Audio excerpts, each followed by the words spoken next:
I think there are three main challenges that will face cities in the coming century. The first is resource constraint around the city, so how they deal with the local resource environment. The second is how they deal with adaptation to climate change, which is almost inevitable. And the third is how they deal with an aging population. I think technology will improve almost every aspect of life within a city, from getting up in the morning all the way through to going to bed at night.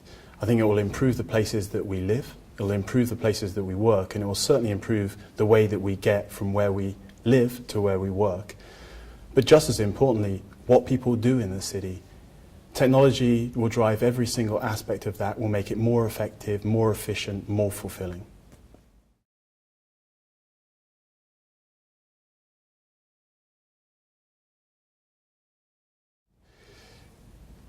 I think those cities that will really succeed are the ones that create clusters around certain industries. So what we're starting to see is a real focus on cluster creation around innovation in nanotechnology, creative industries, and cell therapy. So real focus on how you create industry ecosystems with universities generating intellectual property, small, medium-sized enterprises taking that intellectual property and creating small businesses, and be able to link that with big businesses that can take it to market. So the cluster approach is likely to be a real stimulus for how cities transition from an industrial economy to a post-industrial economy. What do cities need to do to make themselves more attractive to potential investors?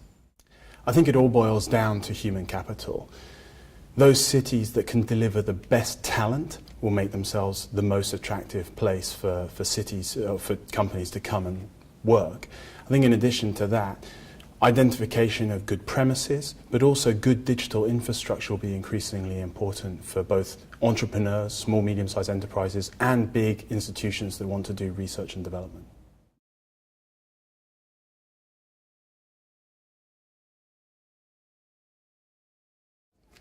I think we're going to see investment flowing into the developing economies, especially into Africa and Latin America. But I also expect to see sovereign wealth investment flowing as inward investment into China. So the BRIC economies, Brazil, Russia, India, and China, will all be investing heavily within their own economies. But I would also expect to see them investing in emerging markets.